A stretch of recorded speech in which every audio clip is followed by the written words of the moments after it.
Bueno, señores, pues arrancamos esta tertulia política. Desde luego hay tema que comentar porque estamos en teoría a 48 horas de que el presidente del gobierno anuncie su ansiada decisión. Nos acompaña Maite Loureiro. ¿Qué tal, Maite? ¿Cómo estás? ¿Qué tal? Encantada, Manuel, de estar aquí. Y Jorge Vilches, politólogo, historiador, buen amigo. ¿Qué tal, Jorge? Estupendo, encantado de estar aquí otra vez. Bueno, señores, pues arrancamos. La carta, la famosa carta.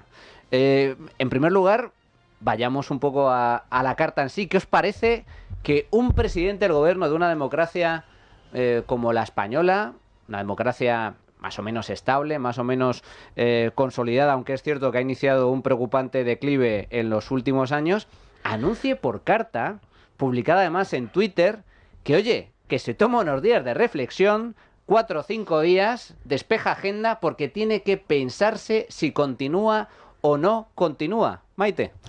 Yo me parece vergonzoso todo lo que estamos viendo y a lo que estamos asistiendo, incomprensible por otra parte. Yo creo que sí puedo llegar a pensar que efectivamente la escribió él de su puño y letra. No me cabe en la imaginación que estuviera asesorado comunicativamente, porque esa misiva, la verdad es que describe a un presidente pretendiendo humanizarle, pues a alguien completamente ajeno a la realidad por completo. Y me cuesta creer que estuviera asesorado de alguna manera, sobre todo en lo que se refiere a la redacción de la carta, ¿no? Como intenta de alguna manera, desde la distancia de ponerse en el lugar de las otras personas, venderse como una persona nada menos que enamorada, y motivo por el cual se toma 5 días de reflexión, 5 días en los que deja al país completamente en un limbo. Estamos a la espera de que decida qué es lo que quiere hacer, sin saber absolutamente ni cómo actuar. El Partido Socialista incluso en las últimas horas ha tenido que levantar nada menos que la decisión de las listas electorales a Europa, porque parece ser que no atiende al teléfono absolutamente a nadie del gobierno. Y en un limbo, porque la oposición no sabe tampoco cuál es su labor, no sabemos lo que tiene que hacer, y a la espera de qué decisiones se van a empezar a adoptar y sobre todo a precipitar a partir del lunes, porque estamos barajando mucho la posibilidad de que efectivamente no dimita, pero ¿y si dimite? ¿Qué es lo que ocurre en este país? Porque ni siquiera ha dejado margen para que haya tiempo de reacción. Mira, yo te digo lo que pasaría si dimitiera. Lo único que te puedo decir es lo que haría yo, que sería descorchar una gran botella de champán que tengo reservada en mi casa para momentos especiales. Luego ya, mira, todo sería positivo. O sea, da igual lo que pasase después. Seguramente habrá, oye, pues una crisis política, habrá mucho, pero sería una grandísima noticia para este país. Antes de darle la palabra a Jorge, tengo que saludar a nuestro tercer tertuliano de hoy, Nacho Bongiovanni, coordinador de la Fundación Internacional para la Libertad, la FIL. ¿Qué tal, Nacho? ¿Cómo estás? ¿Cómo estás, Manuel? Gracias por la invitación. Bueno, Nacho, además, sabe mucho de populismo porque viene de un país que ha sufrido la garra del populismo durante 80 años, ni más ni menos, bajo el terrible régimen peronista. Es argentino y conoce muy bien esto de hacerse la víctima, ¿verdad, Nacho? Un populismo sentimental, si se quiere decir, ¿no?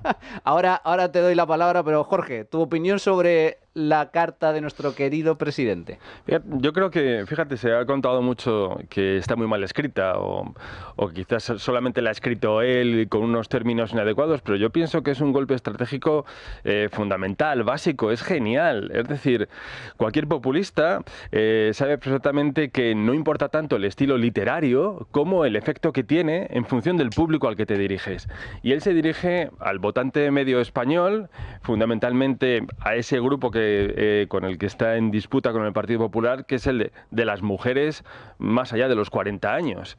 Y la imagen del hombre enamorado que parece de una serie turca del mediodía, ¿no? Diciendo, soy capaz de dejar mi empleo y mi trabajo por salvaguardar la honra y el bienestar psicológico de mi mujer, eso gusta. De hecho, la persona que ha iniciado este manifiesto lacrimógeno contra, ella dice, la extrema derecha y la derecha extrema, lo que significa que está desactualizada, porque Sánchez en su carta habló 14 veces de la derecha y la ultraderecha. Ha sido una mujer. ¿Por qué? Era necesario que fuera una mujer la que iniciara ese movimiento para que arrastrara ese tipo de electorado. Desde ese punto de vista estratégico me parece fantástico. Por otro lado, el pensar que lo ha hecho solo, en fin, es Sánchez.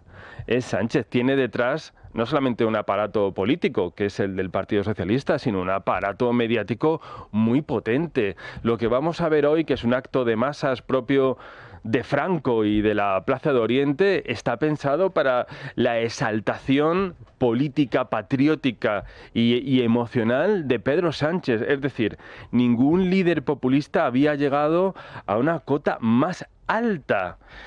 Ahora mismo lo que vamos a poner en, ¿cómo se dice en términos económicos bancarios? Un test de riesgo. Sí. Un test de riesgo un test de estrés. Test de estrés, eso es. Es de la madurez política de los españoles. Es decir, si hemos evolucionado en casi 50 años de democracia y somos capaces de detectar a este tipo de maltratador político que nos quiere manejar en estas circunstancias utilizando las emociones, porque el problema no es que dimita, porque no quiero aguarte el champán, pero es que después puede venir MJ Montero, que es, desde mi punto de vista, igual o peor.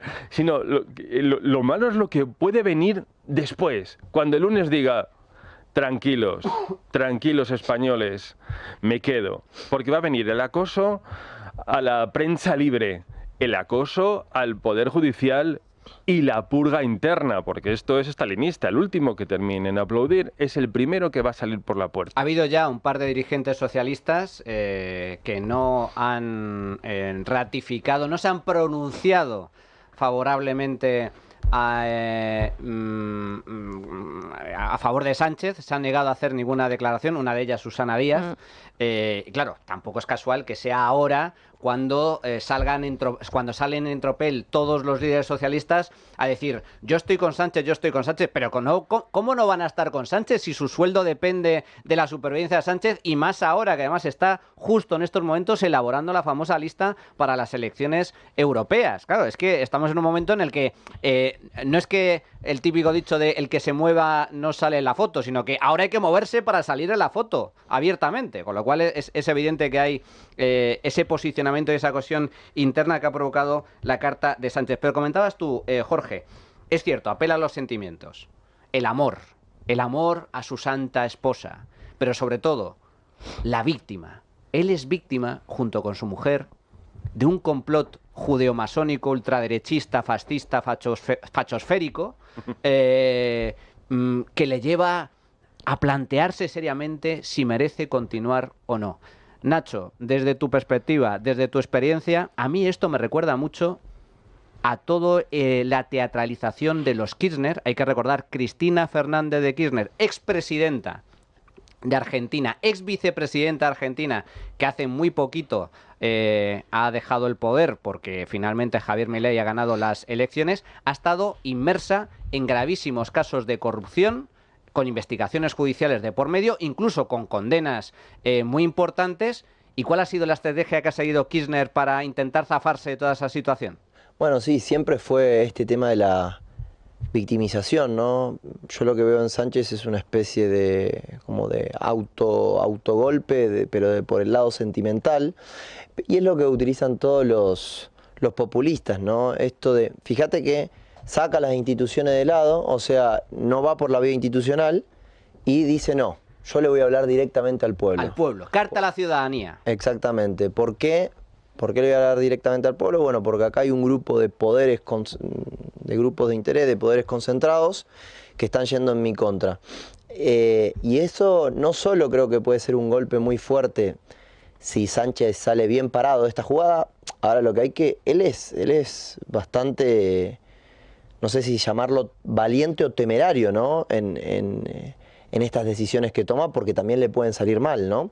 Pero si a él le sale bien, yo creo que lo que corre de riesgo es después la prensa libre, ¿no? Cómo seguir con esto. Y bueno, y ni que hablar de lo que es el poder judicial, ¿sí?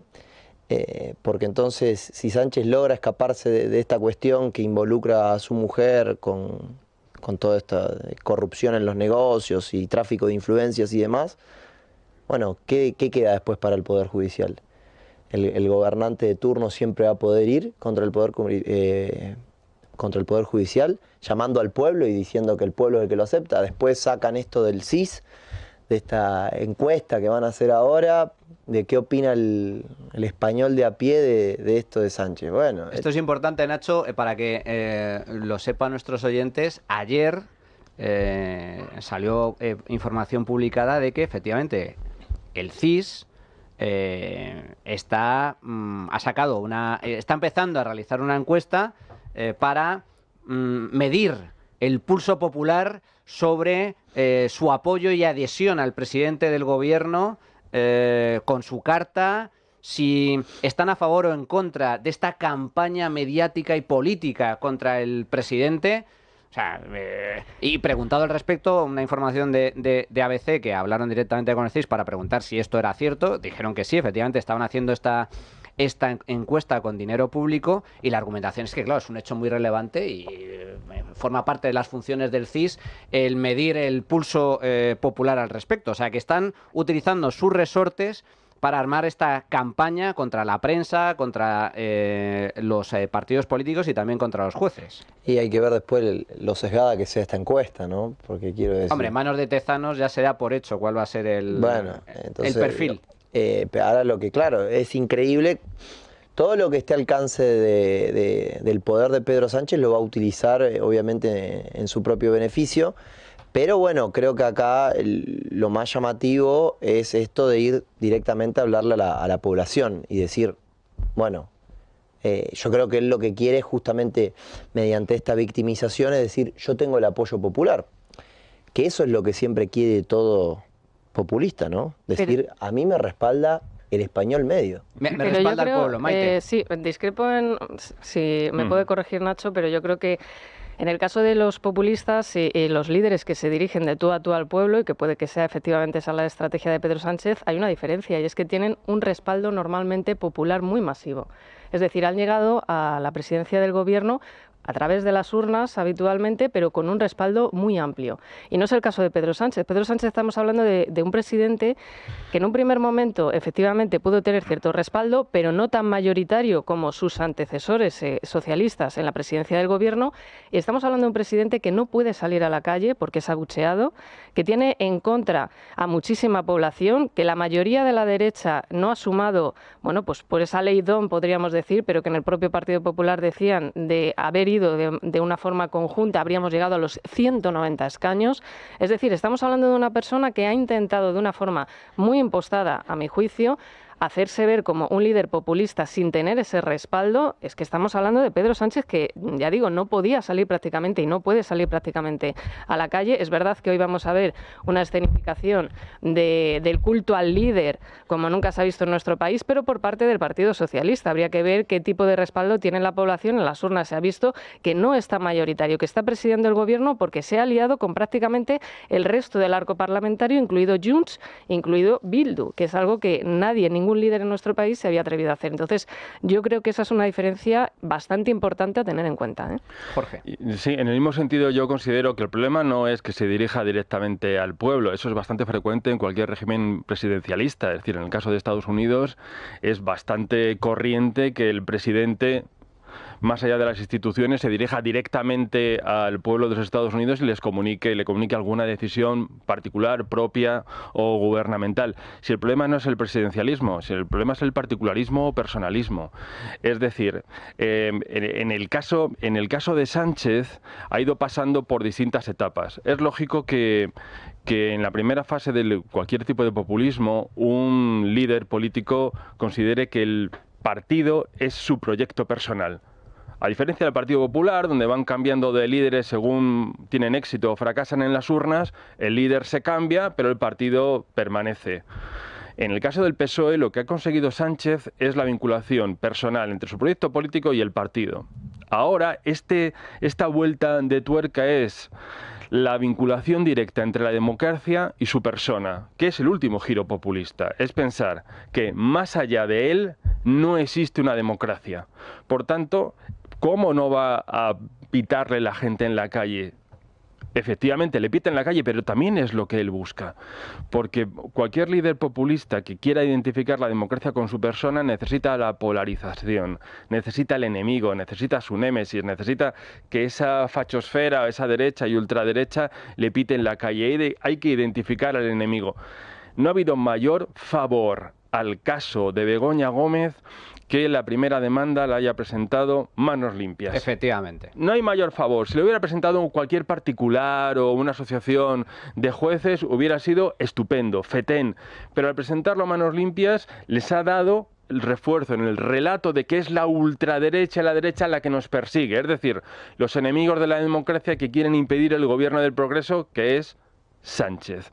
¿Cómo no va a hacer ese giro de o yo o el caos, ¿no? Si no estoy yo, no hay democracia. Y además la querella, esta primera querella, la verdad es que la querella deja mucho que desear en cuanto a fondo y en cuanto a forma. No son más que recortes de titulares de prensa sin ningún tipo de fundamentación, incluso tampoco especialmente elegidos. Mira que se han publicado cosas importantes sobre el caso Begoña Gómez y esa querella deja mucho que desear. Es cierto que ayer Hazte Oír presentó una nueva querella muchísimo mejor fundamentada, mucho más armada, mucho más seria, mucho más sólida, pero efectivamente, como bien comenta Jorge, esto le ha servido de excusa perfecta a Sánchez y a la izquierda para decir, no, esto es la prueba inequívoca de que estamos ante un caso de persecución política.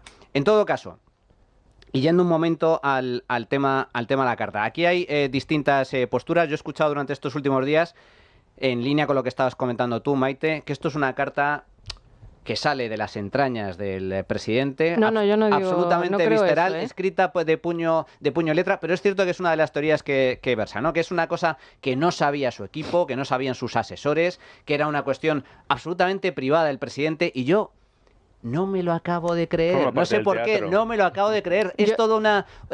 para empezar, si escribes una carta, no puede ser visceral, porque eso ya requiere una reflexión. Pero en segundo lugar, yo no creo que sea visceral, es que yo creo que analiza muy bien lo que es una persona con un ego desmedido, como en el caso de Pedro Sánchez, que no tiene ningún tipo de empatía por la gente, cuando intenta de alguna manera fingir esa empatía y demostrarse como una persona humana, que es un poco, yo creo, que la táctica en la que están. Y cómo esas costuras se ven claramente porque directamente no es capaz de transmitir ese sentimentalismo, es tan impostado que lo que demuestra es lo que podríamos decir en psicología, algún tipo de sociopatía, porque no es capaz realmente de conectar con la gente hasta el punto de que se ha convertido en un auténtico meme en lo que es las redes sociales. Es decir, tú no puedes en política, entre otras cosas, hacer el absoluto ridículo, que es lo que en este caso ha dado pábulo a que directamente se hagan todo tipo de mofas sobre el presidente del gobierno, sobre esa carta. O sea, no ha calado realmente la idea de que él está enamorado y que pretende, sobre todo, proteger a su mujer. Y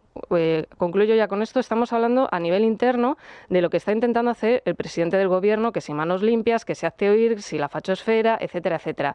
Pero esto fuera, sobre todo en un país de la Unión Europea, porque es verdad que a lo mejor en Iberoamérica se podría seguir para adelante y no pasaría absolutamente nada y no habría consecuencias y populismo y demás, pero en un país de la Unión Europea, sobre todo, como es el caso de España, no puedes explicar fuera, porque nadie lo entiende, no es que la carta parte de una asociación de ultraderecha, no, es que el juez hay lawfare en España, o sea, en una democracia como la española, en un país que forma parte de la Unión Europea. Esa vertiente en el exterior no se comprende y él ha situado el foco de manera consciente o inconsciente a nivel internacional en su mujer, y los titulares son corrupción, conflicto de intereses, todo ello asociado a la mujer. Y fuera la gente lo que se pregunta es ¿hasta qué punto no estará pringada su mujer para que un juez español de base, digamos, que no es el Supremo ni nada por el estilo, haya sido capaz de abrir diligencias y una investigación contra la mujer del presidente del gobierno? Efectivamente, Maite. Esto no se entiende, ¿eh? Esto es importante. Bueno, no es que no se entienda, sino que efectivamente todos los titulares de la prensa internacional ha sido una noticia a nivel mundial.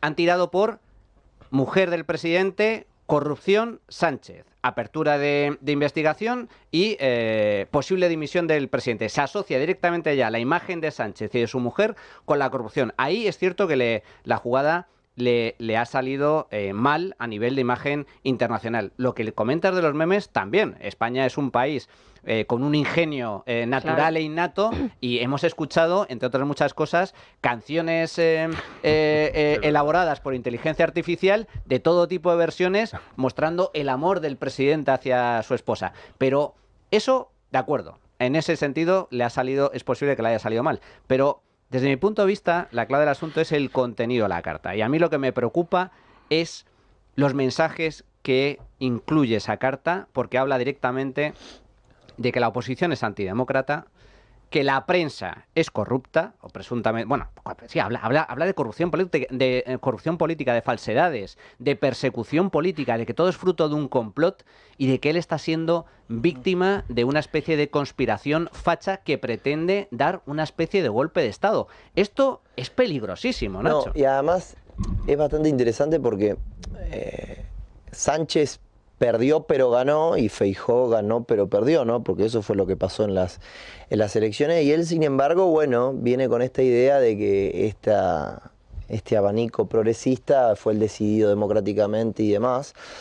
Ahora, yo me quedaba pensando un poco porque digo, claro, esto yo ya lo he visto con el kirchnerismo, como vos antes comentabas, Manuel. O sea, el kirchnerismo siempre utilizó esta manera de victimización. Cada vez que le atacaban a Cristina Kirchner por casos de corrupción que habían tenido ella y su esposo, lo primero que era victimizarse y decir que acá había ciertos poderes que eran esto que vos comentabas, un complot que iba para desestabilizar al gobierno. En Argentina eso nunca terminó pasando, porque la verdad que los Kirchner tuvieron prácticamente 20 años gobernando, ¿no? Por suerte ahora la cosa ha cambiado.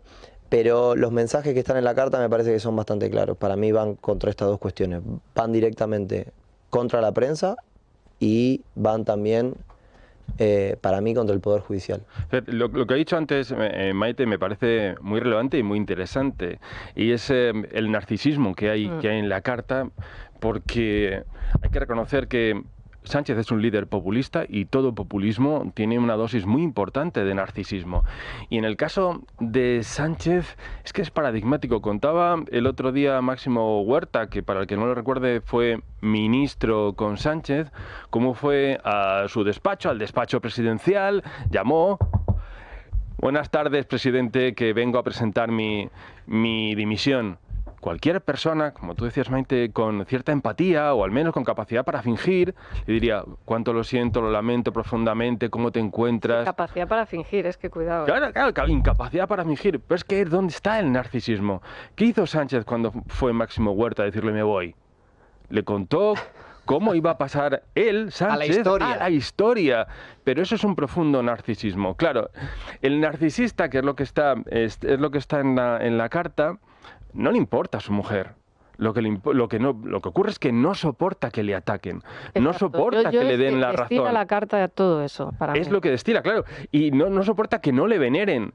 De ahí la sumisión del Partido Socialista y el espectáculo bochornoso y franquista con el que nos van a regalar hoy en Ferraz, muy cerca de la Plaza de Oriente, con pantallas en la calle en la que van a transmitir algo tan aburrido como es el Comité Federal del PSOE. Oye, un Comité Federal del PSOE en el que no está Sánchez tampoco, sí. No acude. Pero va a estar, es el, ¿cómo se decía de José Antonio Primo de Rivera? No el ausente, ¿no? Va a ser el ausente, ¿no? Y han fletado autobuses con cargos públicos, con su bocadillo y refresco correspondiente, para ir a Ferraz a decirle: Sánchez, quédate, te queremos.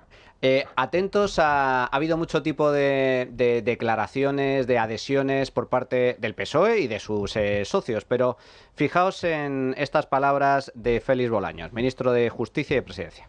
¿De verdad queremos que haya una parte de la población, que son los políticos progresistas que hacen política y que tienen que sufrir un coste personal y familiar enorme? Hoy se está hablando de democracia, de si queremos una democracia tóxica, donde la mentira, los bulos, las patrañas, la intimidación, la advertencia incluso contra la familia de un político de izquierdas se permite, o si queremos una democracia con unas reglas donde todo el mundo pueda hacer política sin estar sometido a una persecución absolutamente cruel como la que está sometido Pedro Sánchez. Pero este es el fondo de la cuestión. Es decir, lo que vende Sánchez en esa carta es victimismo. Él es víctima.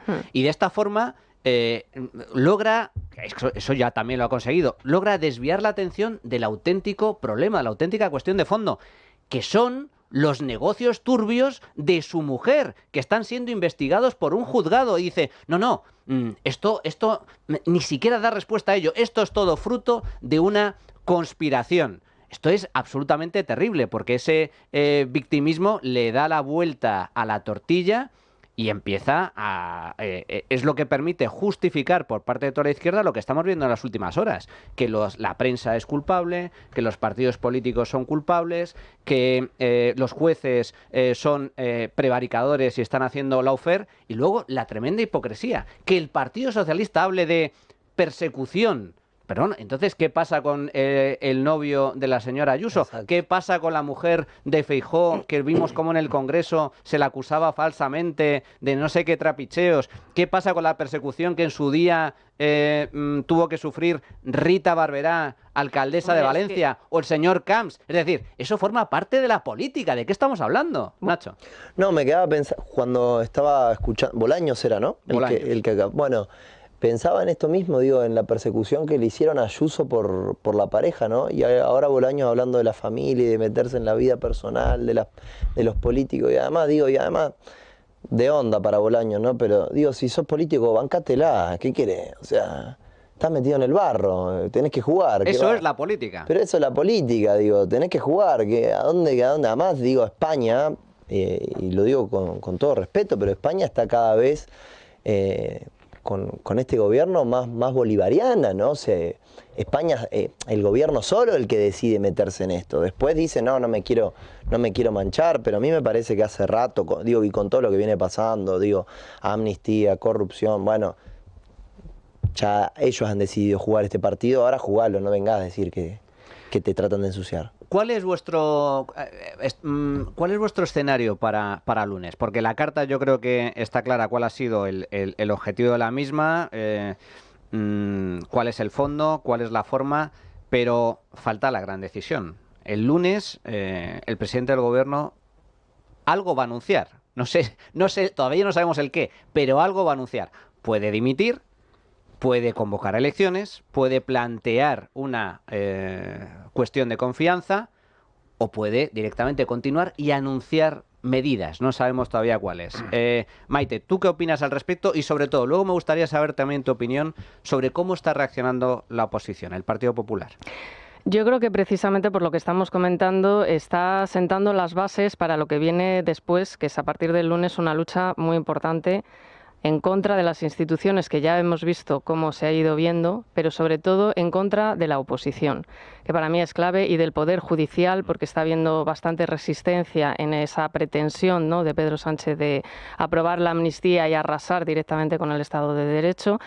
Y precisamente para apuntalar ese objetivo, yo creo que es muy difícil que pueda permanecer. Si permanece, le da la razón a la oposición en que todo esto era una estrategia y que era un espectáculo, que se ha tomado 5 días nada más que de vacaciones, es lo que queda además en la retina de los españoles, algo que molesta muchísimo, esto de que los políticos no trabajen, por esa idea que hay de que ya se escaquean mucho. Y por otra parte, la idea, digamos, de regresar, como estamos viendo en esos discursos, un poco a las trincheras, ¿no?, a la movilización, a volver a montar un 15M, a volver a sacar a la gente a la calle, a mí me da la sensación de que todo lo están preparando ese terreno para lo que viene después. Y es esa movilización y es ese voto preso, a mi juicio, que ya vimos en parte en el 23J, que le salvó de decir, hay que movilizar, yo no soy el más querido, es verdad, tengo la imagen de killer, me he cargado incluso a los más allegados, la gente me desprecia por la calle, pero el voto cautivo es, yo soy el único que os puede salvar de la ultraderecha, de los fachas, etcétera, etcétera. Y es un poco la jugada de la carta que están haciendo ahora mismo. El intentar sentar esas bases, durante estos 5 días preparar el terreno para, a partir del lunes, arrancar una batalla a cara de perro, como no hemos visto yo creo que nunca. Hemos visto muchas cosas en estos últimos años, pero a partir del lunes creo que nos podemos preparar para lo peor, y que para apuntalar esa estrategia debería dimitir. A mí me parece, y me cuesta mucho creer que pueda permanecer, y por lo que decimos, digamos que para sostener esta idea, este argumento, la otra vertiente es la internacional. Es muy difícil que en plena gira, además, que él se estaba volcando mucho en su agenda exterior por lo del tema del Estado de Palestina y toda esta cuestión. Que ha sido un fracaso, por cierto. Fracaso absoluto.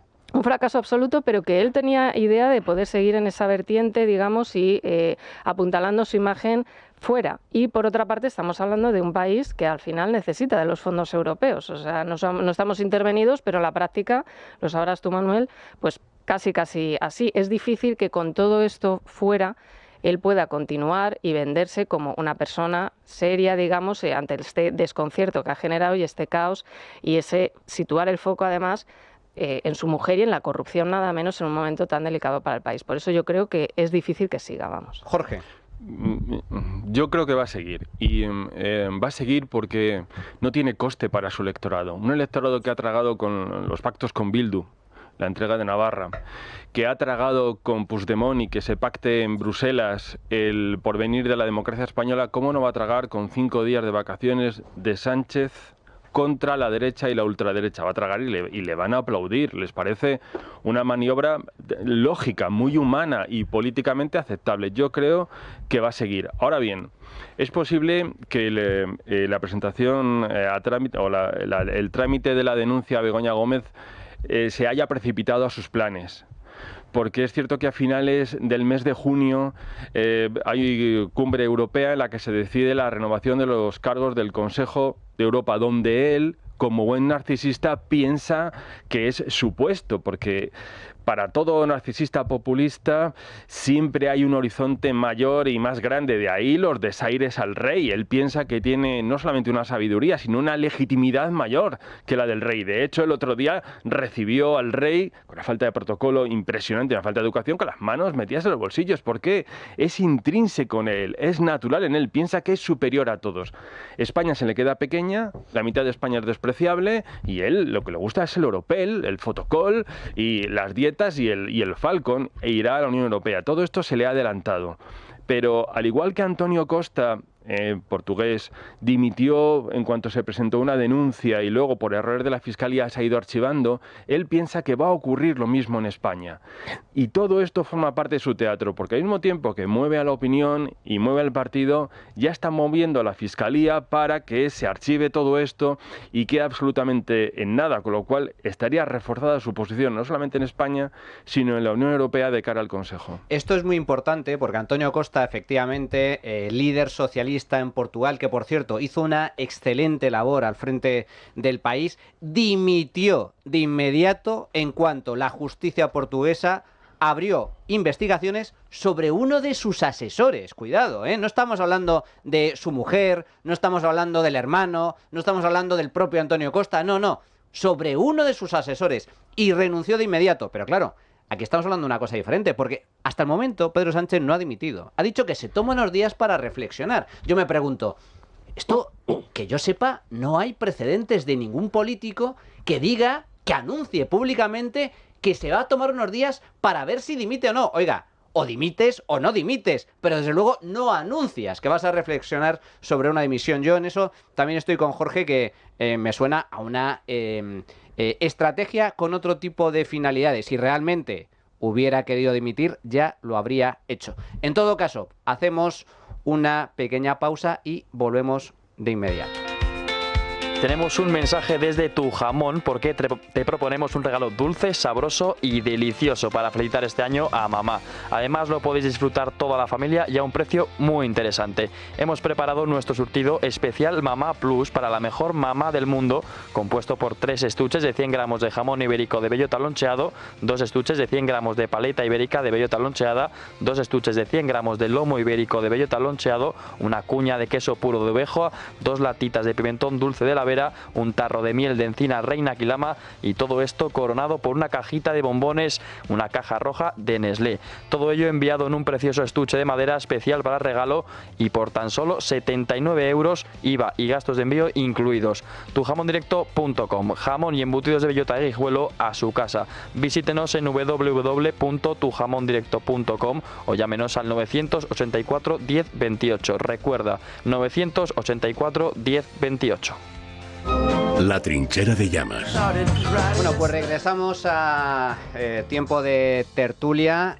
Para mí una de las claves de toda esta operación es el ataque furibundo, brutal, frontal, inédito que estamos presenciando por parte del presidente del gobierno, por parte del Partido Socialista, por parte de sus socios comunistas, sus socios separatistas, la petulea mediática de este país, los voceros del gobierno, contra dos pilares fundamentales de cualquier Estado de Derecho y de cualquier democracia asentada, que son los jueces, la justicia independiente, no politizada, y en segundo lugar, la prensa libre. Atentos a estas declaraciones por parte del expresidente del gobierno, Rodríguez Zapatero. Las fuerzas conservadoras tienen en la justicia muchas veces uno de sus elementos de atracción para intentar frenar reformas. En las últimas semanas y meses, como consecuencia de la ley de amnistía, hemos visto actitudes que merecen un debate democrático, porque la democracia es el imperio de la ley, que obliga a gobernantes, a jueces y a todos. La ley, con un único límite, la constitucionalidad de la ley. Para hablar de este ataque frontal a los jueces y digamos que el control férreo que está ejerciendo el gobierno por parte de los fiscales y de la fiscalía, tenemos el inmenso placer de contar con Guadalupe Sánchez, jurista, abogada. ¿Qué tal, Guadalupe? Muy buenos días, ¿cómo estás? Hola Manuel, buenos días. Qué alegría estar con vosotros esta mañana. Bueno, Guadalupe, has escrito un magnífico artículo en The Objective que lleva por título Dimisión o republicanización, donde analizas tus preocupaciones sobre este ataque frontal que se está protagonizando por parte del gobierno contra la justicia. ¿Esto es una operación de Pedro Sánchez y de su gobierno para directamente acabar con el último dique que le queda a la democracia, que es, después del rey, la justicia, el Consejo General del Poder Judicial? ¿Estamos presenciando el asalto definitivo al Poder Judicial en España? Bueno, yo creo que es más que evidente que conforme pasan las horas, la carta de Sánchez no pretendía poner de manifiesto su amor por su mujer, por Begoña Gómez, sino su amor por el poder. Y quien ama mucho algo, pues odia todo aquello que supone un límite para conseguirlo, ¿verdad? Y en democracia el poder tiene contrapesos. Y dos de los contrapesos más importantes al poder en un Estado de Derecho son el Poder Judicial independiente, por un lado, y los medios de comunicación críticos, y digo críticos porque por desgracia ya sabemos que hay mucha prensa que se ha sumado al activismo más beligerante contra la oposición, pero bueno, sustancialmente Poder Judicial y medios de comunicación. Entonces esa carta lo que pretende señalar es qué es lo que a Pedro Sánchez ahora mismo le molesta, le perturba para permanecer cómodamente asentado en Moncloa. Y lo que le perturba son los jueces, porque vamos a ser serios,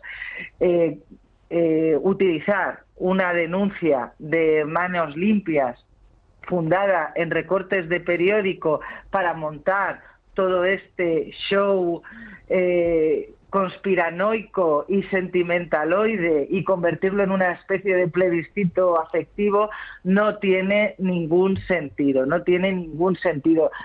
Además, si tan convencidos están de que la denuncia es infundada, pues ¿cuál es el problema? Solo basta esperar a que se archiven las diligencias, que solo se han abierto unas diligencias, ojo, y a que se archiven las diligencias y bueno, ya estaría, ¿no? Todo este teatrillo va de otra cosa, va de crear durante estos 5 días el caldo de cultivo de la agitación social que conduzca a la excepcionalidad, que Pedro pueda tener la legitimidad social que él necesita para decir no solo no me voy, sino que me voy a quedar para democratizar el país, para poner fin a las maniobras de la extrema derecha política, judicial y mediática que hacen peligrar nuestra democracia, y para ello, como ya insinuabas tú, Manuel, una de las primeras reformas, de las más urgentes, es asaltar el Poder Judicial. ¿Cómo? Mediante esa cacareada reforma que llevan detrás de ella desde la pandemia, ya lo sabemos, reformar las mayorías necesarias para nombrar a los vocales del Consejo General del Poder Judicial, y una vez controlado el Consejo General del Poder Judicial, poder nombrar a aquellos magistrados cuyas plazas están vacantes en las altas instancias judiciales, precisamente como consecuencia también de una reforma propiciada por el propio PSOE, y una vez ya esos magistrados hayan accedido, dar un vuelco a la situación de la justicia, que en todas las altas instancias judiciales, o prácticamente en todas ellas, haya mayoría progresista. Esto que comentas, Guadalupe, es muy, pero que muy importante, porque a esto se le suma además una reforma que estaba en el cajón y que ha sacado el PSOE y el gobierno por parte de Bolaños hace bien poco, que es el hecho de que sean los fiscales y no los jueces los que lleven la instrucción. Esto cambia por completo también el panorama, porque si finalmente depende de un fiscal que se abra o no se abra una investigación, esto le otorga todavía más poder al gobierno. Pero me gustaría preguntarte sobre, efectivamente, si finalmente se comete ese asalto al Consejo General del Poder Judicial, ¿cuáles son las herramientas que tendría el gobierno a su alcance para controlar a los jueces? Porque el Consejo, el gobierno de los jueces, una de sus principales competencias es precisamente el nombramiento de determinados puestos determinantes y favorecer o no favorecer o propiciar determinados ascensos o descensos. Es decir, es un control directo e indirecto de todos los jueces, a pesar de que los jueces siguen siendo inviolables e independientes. Pero claro, si de ti depende el nombramiento, los ascensos, la carrera profesional, el control de determinadas salas, la justicia pasa a formar parte, una vez más, de una especie de apéndice del gobierno. ¿Esto es así? Sí, bueno, tienes que tener en cuenta que una de las fuentes del derecho en nuestro país es la jurisprudencia emanada de los tribunales. Cuando hablamos de jurisprudencia, hablamos de sentencias del Tribunal Supremo, ¿de acuerdo? Que al controlar con una mayoría progresista esas altas instancias, es decir, el Tribunal Supremo, la Sala Primera, la Sala Segunda, la Sala Tercera, pues al final te puedes encontrar con un vuelco jurisprudencial, es decir, que lo que venía siendo una línea reiterada y constante de interpretar determinados aspectos, ya no solo de las leyes, sino también incluso de la propia Constitución, al margen del Constitucional, pues de un vuelco, y eso vincula a todos los jueces, no les obliga, pero sí que obviamente vincula y tiene una influencia en cómo los jueces de instancias inferiores tienen que interpretar y aplicar las leyes. Eso en primer lugar. Y luego, en segundo lugar, este vuelco en las mayorías, en las altas instancias, vendría acompañado, creo yo, porque lamentablemente siempre la historia se repite, ¿verdad, Manuel? Este vuelco vendría acompañado seguramente de, por un lado, la promoción o el incentivo de jubilaciones anticipadas a jueces que están no solo en esas altas instancias judiciales, sino todos los que ocupan escalafones en la carrera judicial, promocionar jubilaciones al mismo tiempo que, por un lado, se reforma el sistema de acceso a la carrera judicial, es decir, el sistema de oposiciones, incentivando o fomentando que no solo el mérito y la capacidad sean tenidos en cuenta a la hora de acceder al puesto de juez, creando, digamos, una parte ideológica en la oposición. Eso por un lado. Por otro lado, tendríamos la promoción o el incremento de los jueces que entrarían a través del cuarto turno. Recuerda que el cuarto turno es algo que apareció en la época de Felipe González y que permitía que determinadas plazas pues la coparan juristas que no pertenecen a la carrera judicial, pero a los que se les confiere la condición de juristas de reconocido prestigio, pues profesores, abogados, y que, bueno, pues acceden al cargo de magistrados. Eso se potenciaría. Ya sabemos el concepto de reconocido prestigio que tiene el gobierno, lo sabemos por Malena Valerio, cuyo nombramiento como presidenta del Consejo de Estado ha sido anulado por el Supremo y que ha sido reemplazada nada menos que por Carmen Calvo. Y la tercera vía es esa que tú señalabas, de conferir la instrucción a los fiscales. En este país, conferir la instrucción a los fiscales es algo muy peligroso, no porque no haya fiscales verdaderamente profesionales, sino porque legalmente están vinculados al Ejecutivo.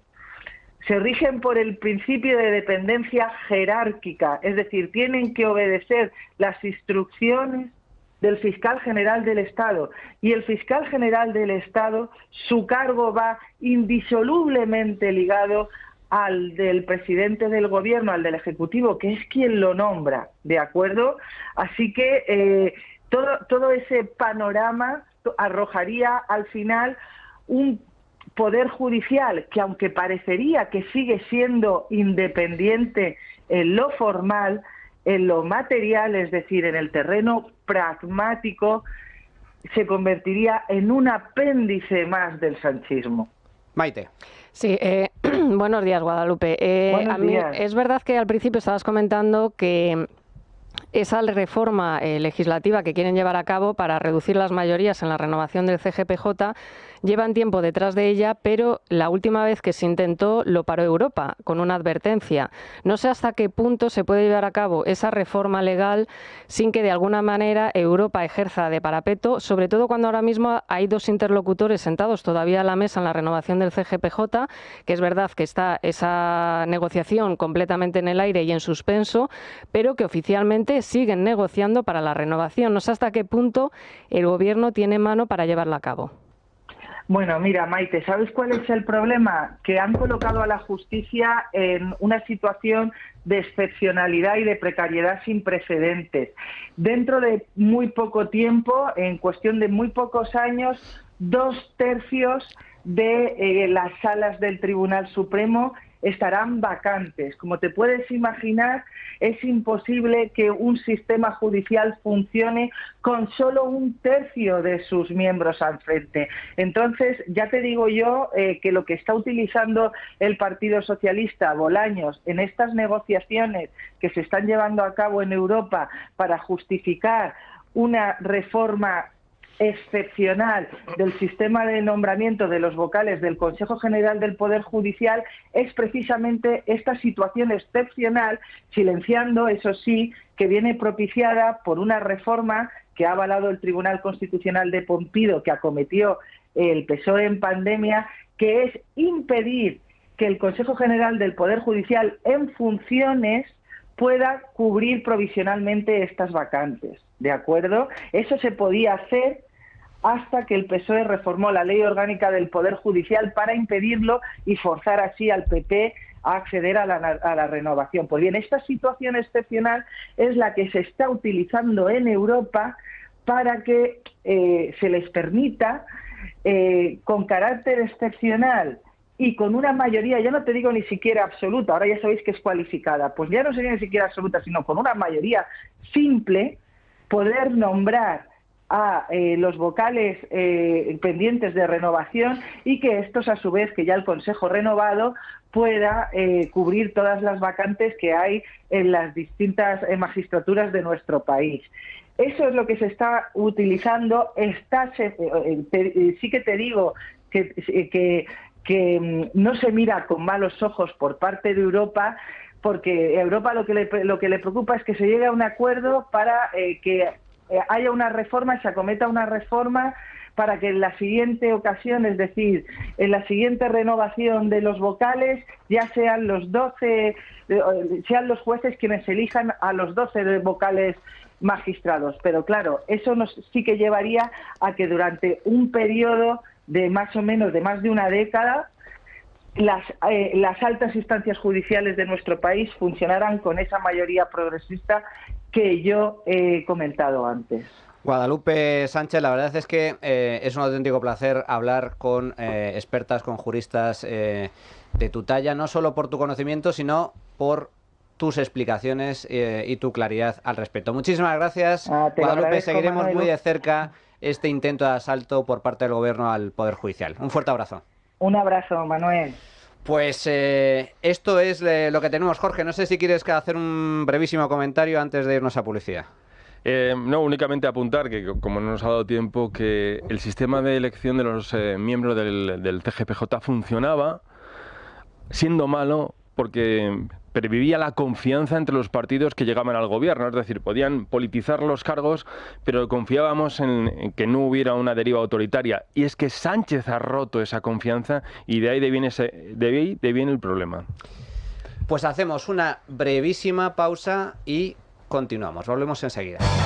Bueno, pues ya estamos de vuelta, señores. Hemos hablado de la carta, hemos hablado de los posibles escenarios, hemos hablado del posible asalto a la justicia por parte del gobierno, que a mí me preocupa especialmente, pero, por favor, no podemos dejar de hablar de los medios de comunicación. Ayer, una carta firmada por los grandes tótems del periodismo progre, decían abiertamente que es una indignidad, es inaceptable que desde la prensa de derechas se critique al presidente del gobierno, se investigue a su mujer. Pero vamos a ver, a mí de verdad me aterra. Una cosa es que desde el poder político se critique a la prensa díscola, pero ya lo que me parece inconcebible es que desde la propia prensa, por mucho que sea de izquierdas, se pretenda censurar a medios de comunicación y a periodistas. Cuidado, mucho cuidado, porque estamos hablando ya por parte de algunos políticos, Sumar, Podemos, por parte del gobierno, hablando ya abiertamente de cerrar medios de comunicación. Pero ¿en qué país estamos, Maite? Bueno, es que además estamos hablando de que según esos parámetros que ellos están estableciendo, el primer medio de comunicación que tendría que cerrar es el que publicó el bulo sobre Alberto Núñez Feijóo, que tuvo que rectificar. Infolibre. Efectivamente. Es decir, es el primero que en esa lista supuestamente de medios de comunicación que lanzan bulos y contra los que hay que luchar, el primero en cerrar sería uno de ellos, porque en el resto de medios de comunicación que hemos venido publicando cosas sobre Pedro Sánchez o Begoña Gómez, el presidente del gobierno no solo es que no haya dado explicaciones, es que ni siquiera ha exigido una rectificación al respecto, y estamos ya hablando de que se han abierto diligencias, que es verdad que en base a esa solidez o no de la denuncia se pueden acabar archivando, pero que pueden surgir nuevas denuncias, como hemos visto en el caso de Acteoir. A mí lo que me parece es que también hay que tener en cuenta que estamos hablando de periodistas que dan muchas lecciones de ética y demás, pero que al final están cobrando, en algunos casos, como en el de Silvia Echaurrondo, del erario público, que depende su sueldo y depende su trabajo de que el Partido Socialista esté en el gobierno en muchos casos, con lo cual no son ni muchísimo menos opiniones imparciales. Forman parte de, digamos, el sistema que quiere implantar el Partido Socialista, donde van a mamar del mismo, y lo más peligroso para mí no es el ataque entre compañeros, digamos, por una cuestión corporativa, sino el hecho de que sienta las bases de que aquí se puede acabar señalando a medios de comunicación que están criticando al gobierno sin ningún tipo de problema, porque directamente lo que está es alfombrando la situación para implantar cualquier tipo de dictadura. Es decir, que si en un momento dado es incómodo tal medio de comunicación, se le puede acabar cerrando, se le puede señalar ya no solo desde el poder político, que cabe dentro del razonamiento, cabe hasta cierto acoso, ¿no?, por mucho que sea criticable, sino que desde incluso aquellos medios que dependen directamente del Ejecutivo. Fijaos que estamos hablando de un manifiesto que salió ayer, publicado, se anunció ayer, que lleva por título "Los gobiernos se eligen en las urnas, no al golpismo judicial y mediático". Dicen este grupo de periodistas que el ataque de la ultraderecha mediática y judicial contra la esposa del presidente es un nuevo intento de subvertir la voluntad popular expresada a las urnas mediante medios ilícitos. O sea, estamos hablando de cosas, o sea, están acusando este grupo de periodistas de golpismo a la prensa crítica con el gobierno. Y esto está firmado no por cualquier periodista de medio pelo de medios como El Plural o medios como Infolibre o como El Diario, que son abiertamente próximos al gobierno y progobierno. Cuidado, aquí hay firmas como Rosa María Artal, como Maruja Torres, como Gerardo TC, como Silvia Inchaurrondo, la presentadora de televisión española que ha firmado un contrato de $500,000 de euros. Pero bueno, ¿pero esto qué es, Jorge, Nacho? Bueno, por lo visto son grandes intelectuales. Los gobiernos no se eligen en las urnas. Es decir, si las urnas dictaran, ahora tendríamos un gobierno del Partido Popular porque fue quien dictó las urnas que había ganado. Los gobiernos en España se eligen en el Parlamento, en el Congreso de los Diputados. A mí lo que me preocupa de todo esto es lo que hay detrás y que ya lo están moviendo sus terminales políticas y mediáticas, que es la constitución de un comité de expertos que diga lo que es la buena prensa y lo que es la mala prensa. Cuando el único comité... Expertos independientes, entre comillas, según ellos. Cuando el único comité de expertos que hay en una democracia para dictaminar lo que puede y no decir la prensa es un juez. Un juez. Y el único decálogo es el Código Penal. Si la prensa, como Infolibre, ha tenido que rectificar con el bulo de la esposa de Feijóo, ese es el camino. Que un medio de comunicación mete la pata, rectifica, se le puede denunciar y un juez dictamina la pena que sea otorgada a esa mentira. Pero ¿qué es eso de que un comité de expertos, un soviet de periodistas decida qué medios son buenos y qué no? Y si me permites, ayer en esta misma radio, una periodista del País, muy conocida, habló de pseudomedios. Uno de ellos que yo escribo, que es The Objective. Oye, que The Objective ha sacado 25 noticias sobre Begoña Gómez que no han sido desmentidas. Y si hay que desmentirlas, ahí está la denuncia, ahí se puede ir a un juzgado y meter a todo The Objective en la cárcel. Me da igual, pero lo que no se puede hacer es hacer un catálogo de buen periodismo, que es aquel que comulga con el sanchismo un día sí y otro también, y luego lo que ellos denominan, como ayer esta periodista del País, pseudoperiódicos, que son los medios críticos y que denuncian los delitos. Ojo, porque nuestra democracia, como cualquier democracia que se precie, se basa en la libertad de prensa, que es la que constituye la opinión de la ciudadanía a la hora de ir a las urnas, como dice este manifiesto de estos intelectuales muy bien pagados. Esa es el verdadero pilar de una democracia, la libertad de opinión, y esto se la quieren cargar. Es que esto es muy importante porque la libertad de prensa, a mí me parece fantástico que haya prensa de izquierdas que aplaudan al gobierno, que Pedro Sánchez sea su gran líder, el gran líder que hay que salvar. Todo eso es maravilloso, forma parte de un país normal, democráticamente asentado, donde existe libertad de prensa. Cada periódico, si son medios privados, no públicos, pues tiene su línea editorial, etc. Pero cuidado, es que aquí no estamos hablando de prensa de izquierdas o derechas, que es algo lógico y normal en cualquier país serio. Aquí lo que estamos hablando es que una parte del escenario político, empezando por el gobierno, y una parte de la prensa de izquierdas está hablando de censurar y cerrar medios de comunicación. Nacho, esto a mí me suena a país bolivariano. Claro, no, y además es bien interesante porque esto de este comité, ¿no? Y entonces pueden hacer comité para todos, ¿no? Porque van a decir, y además justamente eso es lo que hace el populista, para decir quién es el bueno, quién es el malo, cuál prensa es buena, cuál prensa es mala, a cuál hay que dejarlo hablar y a cuál hay que censurarlo, ¿no? Esto para mí va en línea con lo que decía al principio, que es esta idea de una especie de autogolpe. Sánchez básicamente lo que viene y te dice, miren, acá la democracia soy yo, la representación de la democracia soy yo, y su manera, a ver, él te muestra una presunta debilidad que sería su esposa, ¿no? Pero en realidad lo que está tratando de colar es es de tener más fortaleza, y esta fortaleza es poder atacar al Poder Judicial, poder atacar a la prensa, a las instituciones, a lo que él consideraría la España del mal. Ahora, si Sánchez sale bien parado de esto, yo creo que la ciudadanía tiene responsabilidad, porque tampoco hay que hacer un reduccionismo de que toda la responsabilidad de la política, no.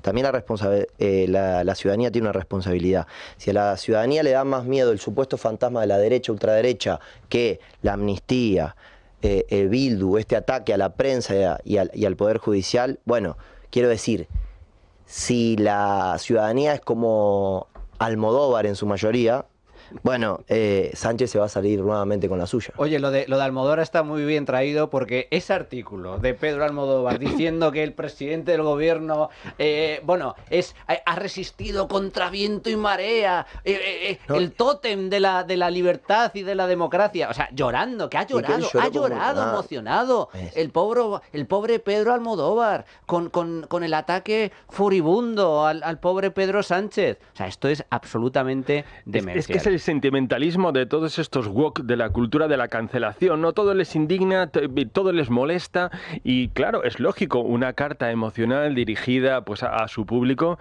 que logre las lágrimas de cocodrilo de Almodóvar, porque es que viven de eso, de la sentimentalización de la política. Bueno, Jorge, quiero aprovechar que estás en esta mesa para hablar de tu libro, que está muy bien traído porque está de plena actualidad.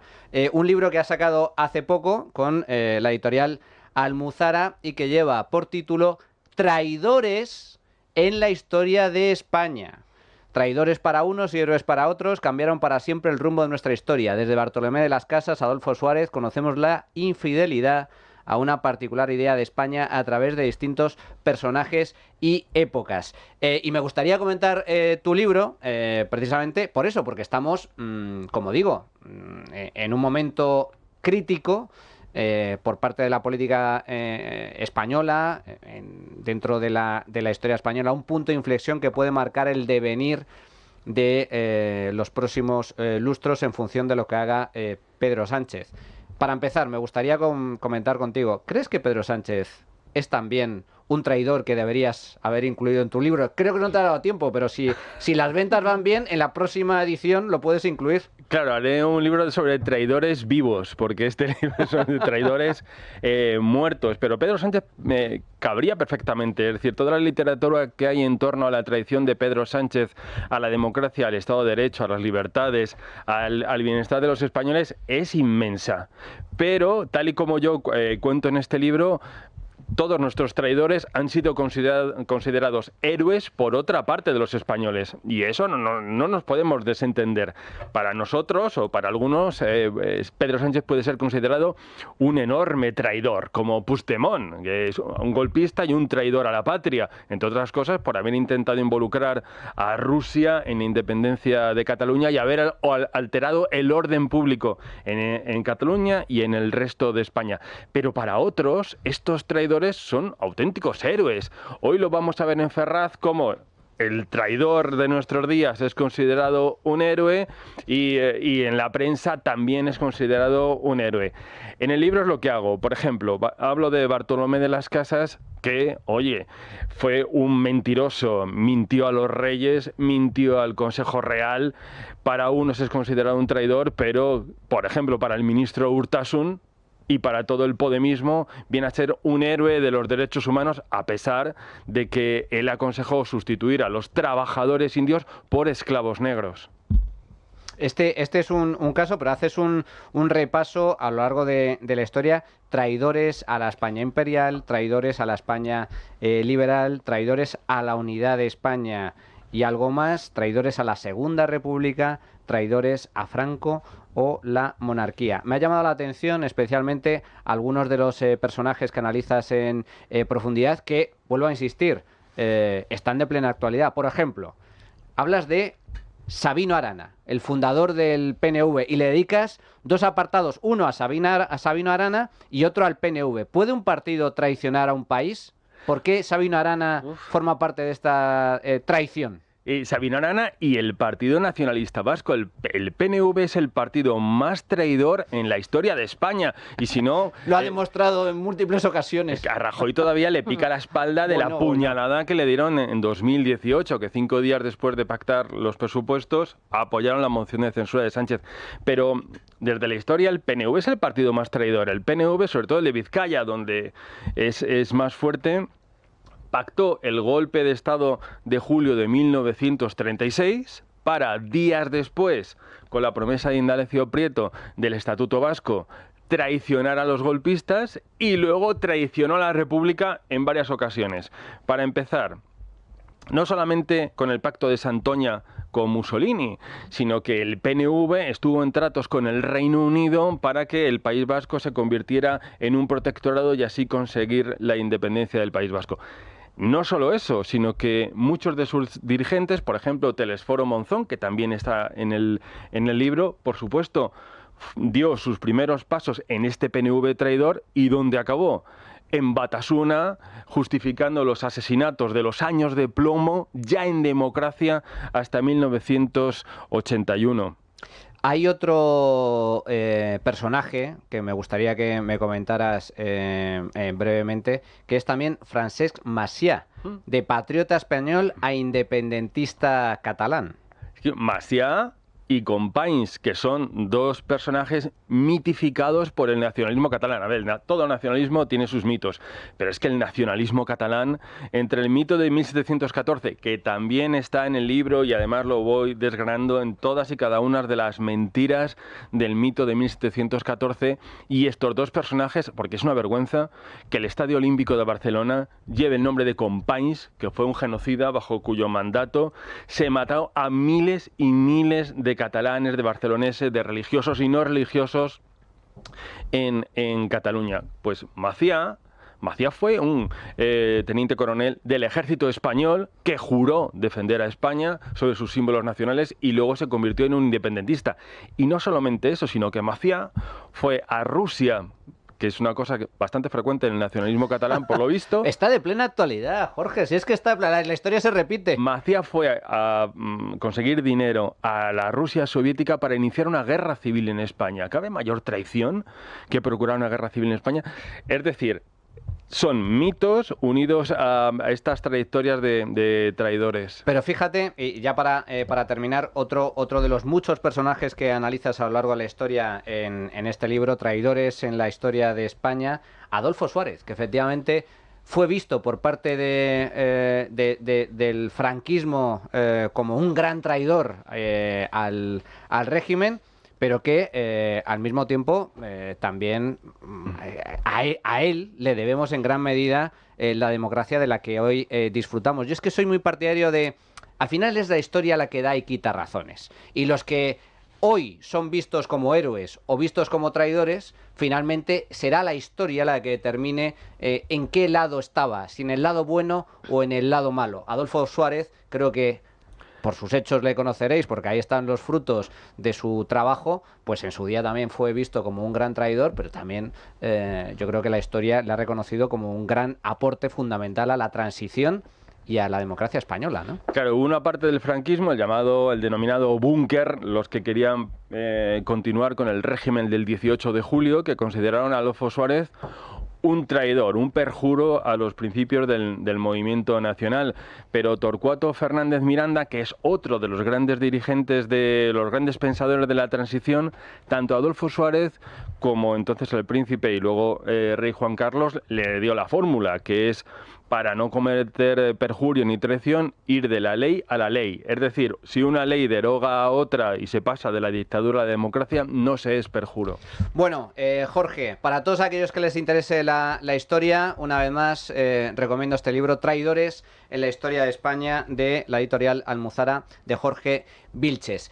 Señores, quiero un pronóstico brevísimo. Maite, ¿qué va a anunciar Sánchez el próximo lunes? Yo creo que dimite. Es verdad que no soy muy partidaria de hacer pronósticos, sobre todo después del resultado del 23J, pero... Maite dice que dimite. Yo pongo la coletilla. Ojalá Dios te oiga. Nacho.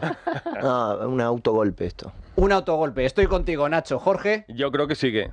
Por supuesto, sí. Después del baño de masa sigue. Por desgracia, me da la sensación de que va a seguir. La cuestión es en qué condiciones. Adrián, ¿qué nos cuentan nuestros oyentes? ¿Cómo ha quedado la tuit encuesta? ¿Qué tal, Manuel? Pues precisamente preguntábamos esto: ¿qué creéis que va a hacer Pedro Sánchez tras este periodo de reflexión? Dábamos 4 opciones: si va a dimitir, si se consumará este golpe de Estado, si se someterá a una cuestión de confianza o habrá un adelanto electoral.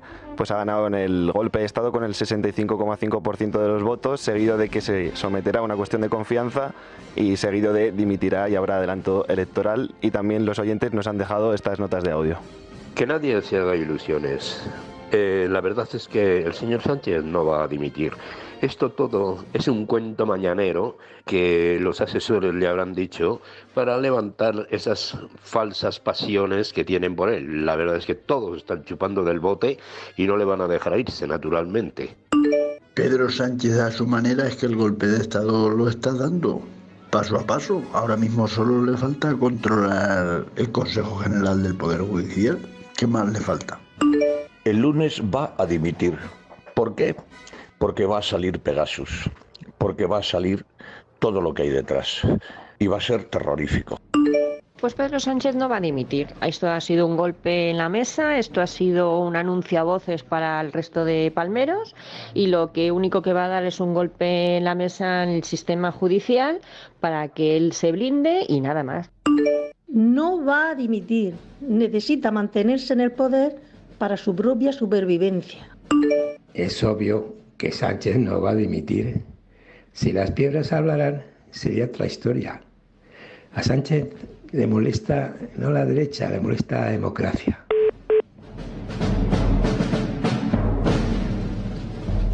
Bueno, pues hasta aquí las opiniones de nuestros oyentes. La tuitencuesta está más con el pronóstico que hacemos tanto Nacho como yo. Veremos qué es lo que nos depara el presidente Sánchez, su santidad, el próximo lunes. Jorge Vilches, un auténtico placer contar contigo una vez más. Ha sido muy divertido. Nacho Bongiovanni, ¿te lo has pasado bien en la trinchera? Sí, genial. Pues aquí te esperamos para la próxima. Y Maite, ¿qué tal? ¿Todo bien? Encantada, fenomenal. Bueno, muchísimas gracias por tu análisis y por tu participación. Señores, seguimos con dos secciones importantes. Ahora entramos en economía y nos vamos de viaje con Carmelo Jordá. La trinchera de llamas.